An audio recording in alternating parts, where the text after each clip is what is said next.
मंदिर की आत्मा। गांव बापस्ती की पहाड़ी पर एक मंदिर था जो कई वजहों से प्रसिद्ध था।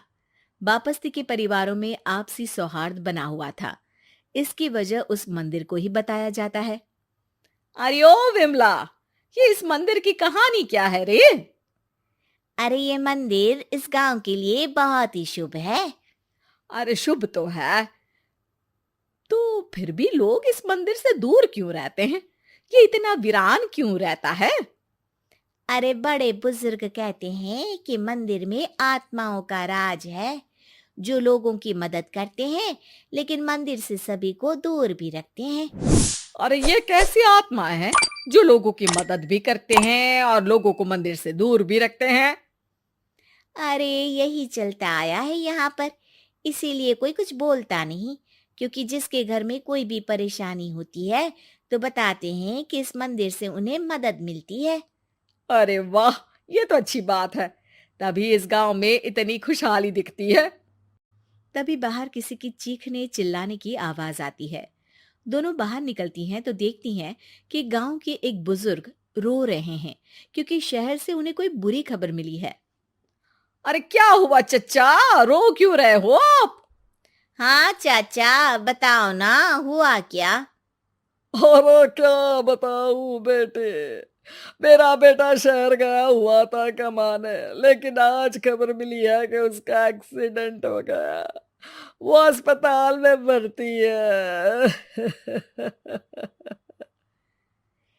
अरे तो इसमें परेशान होने की क्या बात है चाचा, जाओ शहर और बेटे का इलाज करवाओ। हाँ चाचा, विमला सही कह रही है। आप शहर जाओ और इलाज करवाओ। अरे कैसे इलाज करवाऊं, अभी पैसे नहीं है और शहर के अस्पतालों में इलाज का खर्चा लाखों में आता है। अरे चाचा, भगवान पर भरोसा रखो, कहीं ना कहीं से मदद जरूर मिल जाएगी। बस आज का दिन कैसे भी काट लो। अरे अब तो बेटा थोड़ा समय काटना भी मुश्किल होता जा रहा है। देख कमला, तू ही समझा चाचा को। अरे पैसों का कहीं ना कहीं से इंतजाम तो जरूर हो जाएगा। अरे चच्चा, जब विमला कह रही है तो थोड़ा उस पर भी भरोसा रखो। चलो आपको घर छोड़कर आ जाती हूँ। उसके बाद कमला उन बुजुर्ग को लेकर चली जाती है और विमला मंदिर की ओर चली जाती है।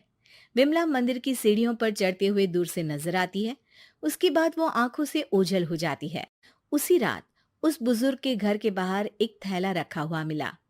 बुजुर्ग उस थैले को देखते ही चौंक पड़ा, क्योंकि उसमें 5 लाख रुपए रखे हुए थे। वो बुजुर्ग सुबह दौड़ा दौड़ा गांव के दूसरे बुजुर्गों के पास गया।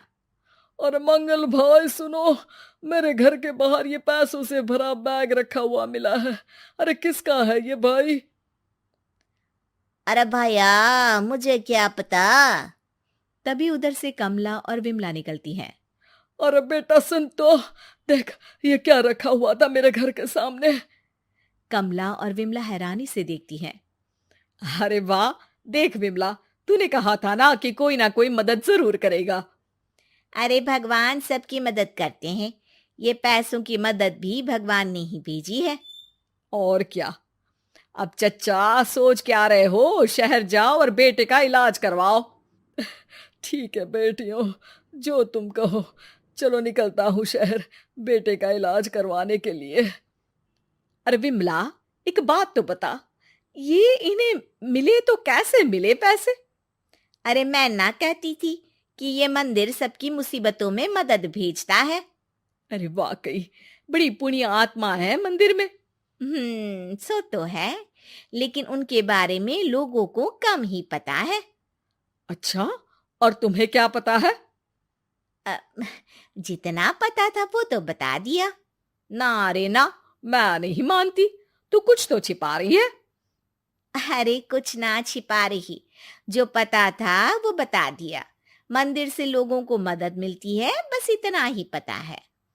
ठीक है बाबा, अब नहीं पूछूंगी। इसके बाद उसी रात कमला चुपचाप अपने कमरे से निकलती है और मंदिर की ओर चल पड़ती है। कमला धीरे धीरे मंदिर के दरवाजे पर पहुंचती है। अंदर से हल्की हल्की रोशनी आ रही थी। इसके बाद जो वो देखती है वो हैरान रह जाती है। कमला इसके बाद तेजी से वापस लौट आती है। दूसरे दिन सुबह सुबह। अरे विमला, तू तो छिपी रुस्तम निकली। है? ऐसा क्या छिपा लिया मैंने? अरे तूने तो भनक ही नहीं लगने दी और चाचा की मदद भी कर दी। हैं? ये क्या कह रही हो? ऐसा कैसे कह सकती हो तुम? मैंने कोई मदद वदद नहीं की। अरे सब पता है मुझे, कल रात मैं गई थी मंदिर। तो क्या देखा?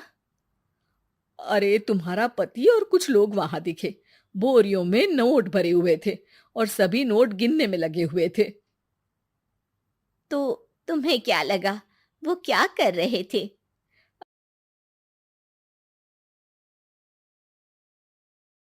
के पीछे छिपाते हैं। अब जब तुम जान ही गई हो तो बता देती हूँ, लेकिन ये बात किसी को पता नहीं लगनी चाहिए। मेरे पति डकैती नहीं डालते हैं, बस उन लोगों से पैसे छीनते हैं जिन्होंने गलत तरीके से पैसे बनाए हैं। और फिर लोगों की मदद करते हैं। यही है वो पुण्य आत्माएं जो लोगों को मदद पहुंचाती है। अब समझी? हाँ, अब समझी उन पुण्य आत्माओं का चक्कर। सही है। करते रहो मदद, लेकिन सावधानी से, मेरी तरह कोई और ना पहुंच जाए।